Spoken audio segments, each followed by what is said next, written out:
아니, 왜 이렇게 잔인하고 왜 이렇게 무례한 거야? 우리가 아무래도 잘못 온 것 같아. 일본이 아니라 한국이었어야 했어. 저는 불가리아 출신의 루아라고 합니다. 저와 가장 친한 친구 딜라는 저와 함께 일본의 애니메이션을 보면서 자랐어요. 단순히 TV 화면 속 만화에 그치는 것이 아니라 애니메이션을 보면서 현실 세계에서도 할 수 있는 많은 것들이 있잖아요.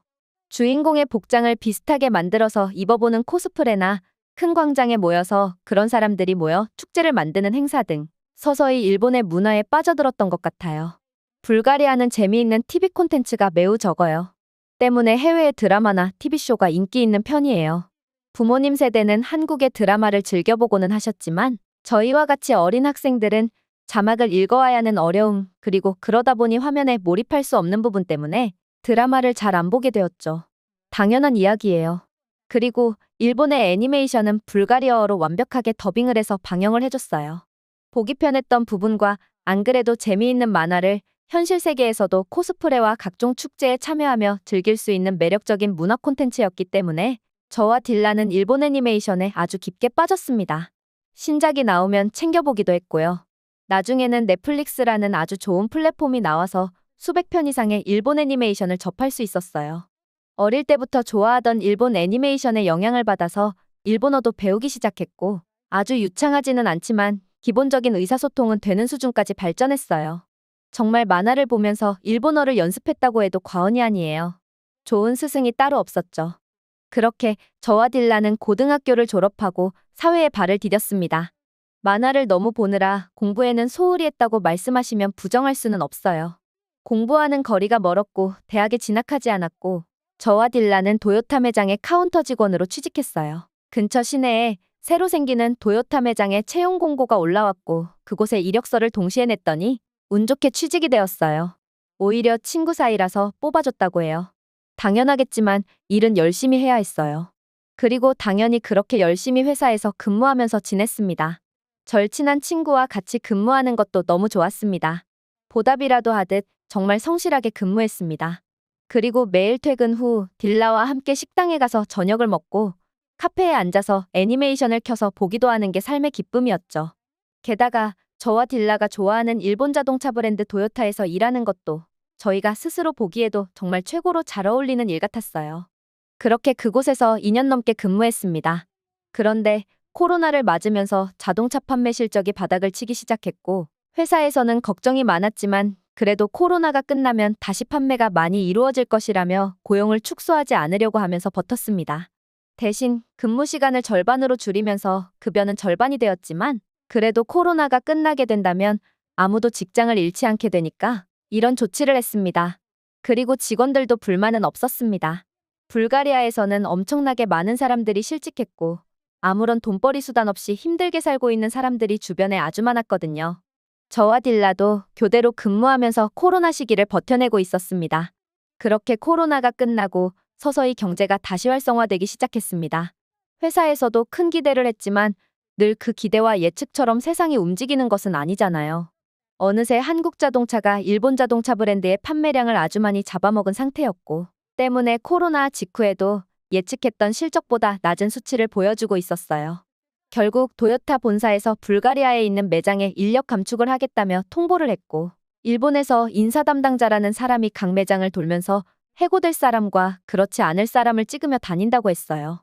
본사 방침에 의해서 원칙대로 처리한다며 고압적인 태도로 직원들을 자르는 그의 손에는 펜이 한 자루 들려 있었지만 그 펜이 마치 거대한 일본도 같다며, 불가리아 전역의 도요타 매장에서 근무하는 직원들은 그 일본인에 대한 소문을 들으며 무서워했습니다.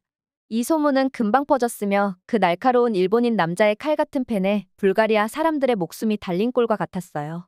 저랑 딜라는 그 이야기를 들었을 때 철도 없는 생각을 했던 것 같습니다. 일본 애니메이션에 나오는 검객 같다며 낄낄대고 웃었거든요. 그리고 그 남자는 저희 매장에도 왔고 그는 정말 무서웠습니다. 그의 지시 한 번에 해고될 사람 남을 사람이 구분되었고, 해고된다며 지목되었던 직원들은 절규하며 그에게 살려달라고 싹싹 비는 것 말고는 할 게 없었어요. 그리고 그는 매장 가운데 서서 종이에 적힌 무엇인가를 보며 펜으로 체크를 하더니 저와 딜라가 있는 카운터 쪽으로 고개를 돌렸습니다. 그와 눈이 마주쳤고 정말 깜짝 놀랐습니다. 그리고 그는 펜끝으로 딜라를 가리키며 해고시키라고 말하더군요. 저희는 카운터에서 단지 자리만 지키고 있는 게 아니라 이 매장의 모든 서류 업무를 다 처리한다고 봐도 과언이 아니에요. 저희는 필수 인원이라는 말이죠.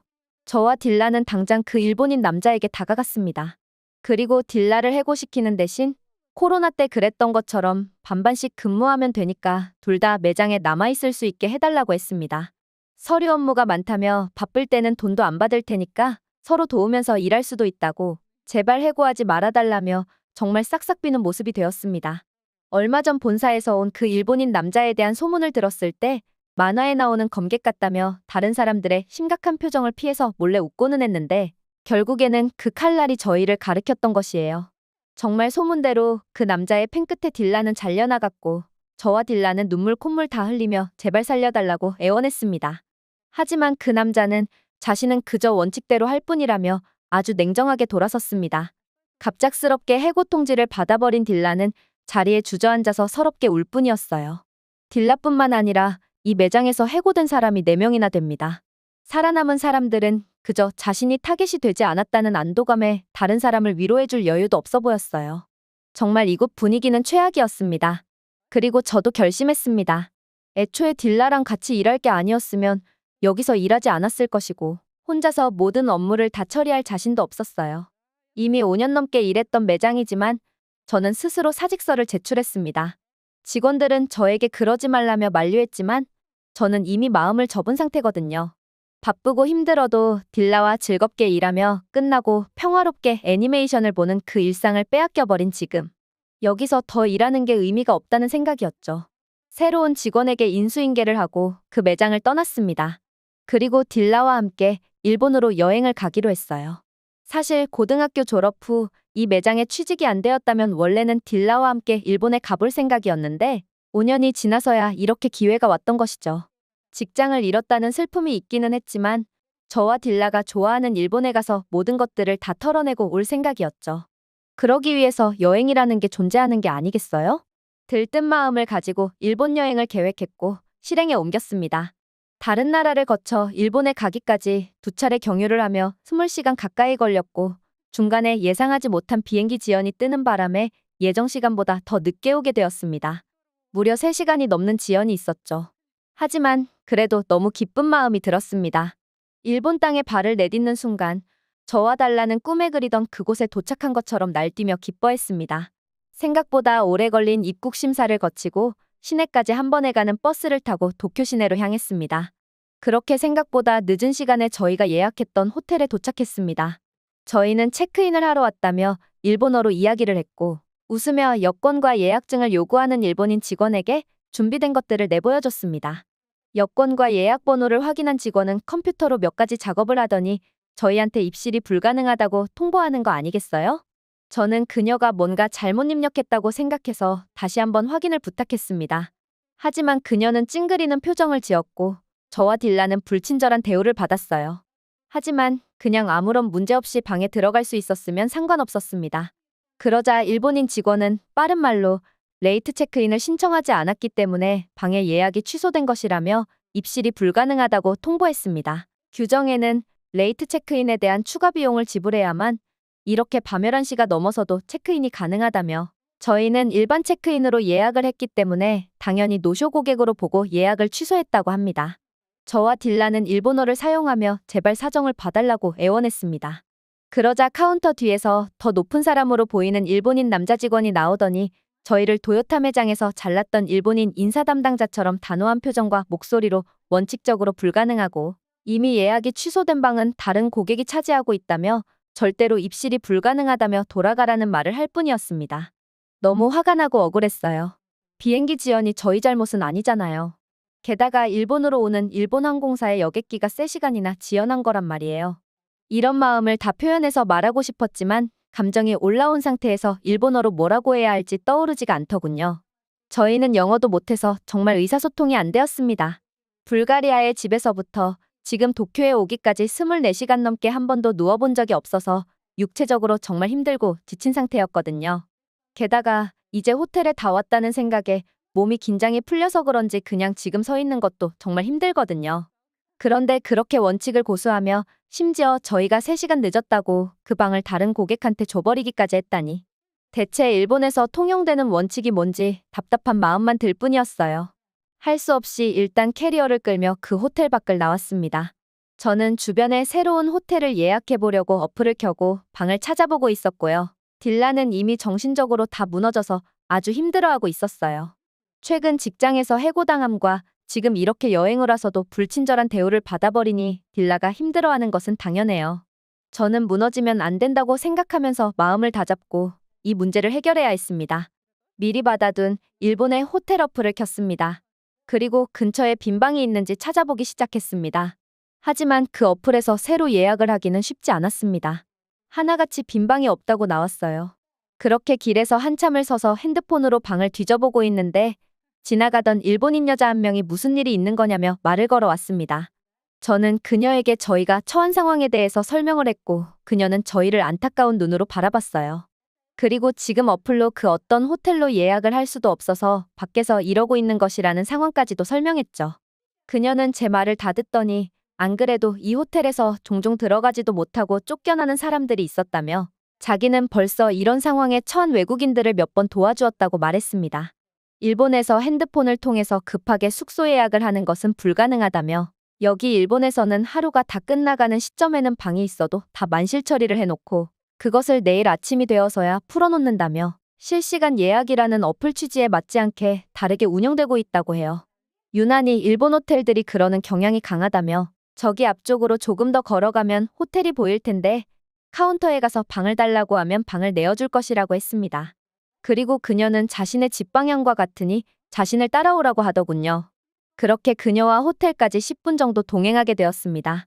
그녀는 저희에게 사실 영어로 말을 걸 생각이었는데 제가 일본어로 된 어플을 보고 있길래 일본어로 말을 걸었다며 일본어는 도대체 어디서 배운 거냐며 신기해하더군요. 저와 딜라는 그녀 덕분에 우울했던 마음이 풀리기 시작했습니다. 일본어로 그녀와 이런저런 이야기를 하면서 걷고 있었습니다. 호텔에 거의 다 도착했고 저는 말로만 듣던 친절한 일본인을 만나서 너무 다행이라는 말을 그녀에게 전했습니다. 그리고 인스타그램 아이디를 교환했어요. 그러면서 그녀는 사실 자신은 일본인이 아니고 한국 사람이라며 만약 정말 내가 일본인이었다면 이렇게 낯선 사람에게 도움을 안 주었을 텐데 라며 의미심장한 말을 남겼습니다. 그녀가 일본이던지 아니던지 저는 그녀에게 감사한 마음을 가지고 있었어요. 그리고 저희는 새로 들어간 호텔에서 정말 12시간 넘게 잠을 잤어요. 예정해놨던 여행 스케줄에 차질이 생겼지만 어쩔 수 없었습니다. 뒤늦게 도쿄의 시내를 돌아다니며 여행을 시작했습니다. 그리고 며칠간 별다른 문제 없이 여행을 잘하고 있었습니다. 그동안 써보고 싶었던 일본어도 실컷 쓰고 다녔고요. 하지만 이상하게 친절하다고 잘 알려진 일본인들은 저희에게만큼은 친절하게 하지 않는 것 같았어요. 뭔가 이상한 느낌이 어디에서나 들었지만 그래도 불가리아인들이 불가리아에 오는 외국인들한테 대하는 것보다는 친절하지 않냐며 합리화하려고 노력했지만 찝찝한 마음은 지울 수 없었습니다. 그렇게 하루는 와세다 대학 근처의 번화가를 돌아다니고 있었습니다. 지하철에서 내리자마자 번화가가 있었고 그곳의 길거리에서 파는 음식도 사 먹으려고 했습니다.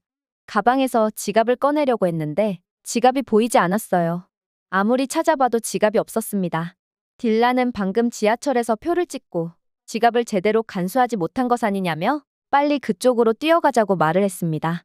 딜라의 말이 맞는 것 같아서 재빨리 뒤돌아서 뛰려고 하는데 어떤 일본인 커플이 저희에게 달려오고 있었고 그 커플의 손에는 제 지갑이 들려 있었어요.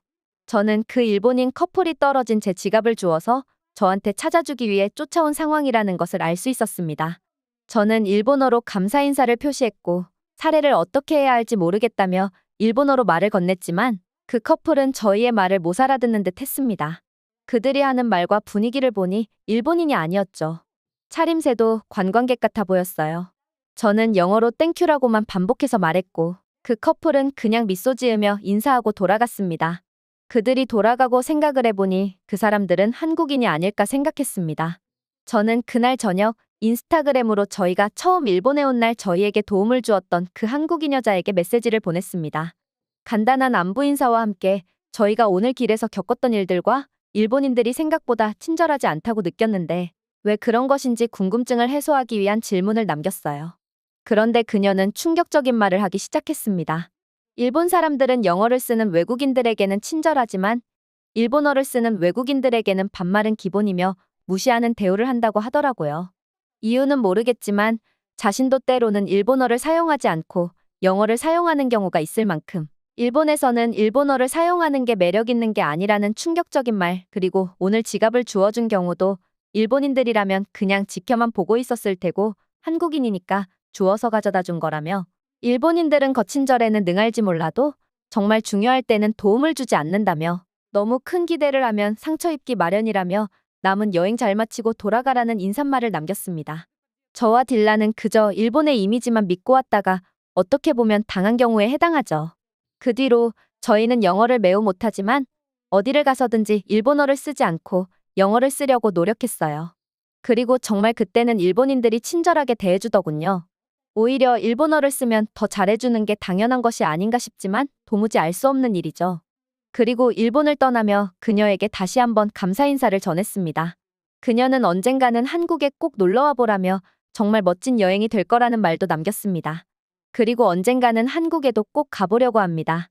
저희가 일본에서 받았던 친절이 딱 2번 있었는데 그게 다 한국 사람이었으니까요. 한국은 달라도 뭔가 다를 거라는 생각을 합니다. 그리고 일본으로 여행 가는 사람들에게 너무 큰 기대는 오히려 독이 된다는 말을 꼭 해드리고 싶습니다. 제가 들려드릴 이야기는 여기까지입니다. 다음에도 좋은 영상으로 다시 찾아뵙겠습니다. 이상 돌고래TV였습니다. 감사합니다.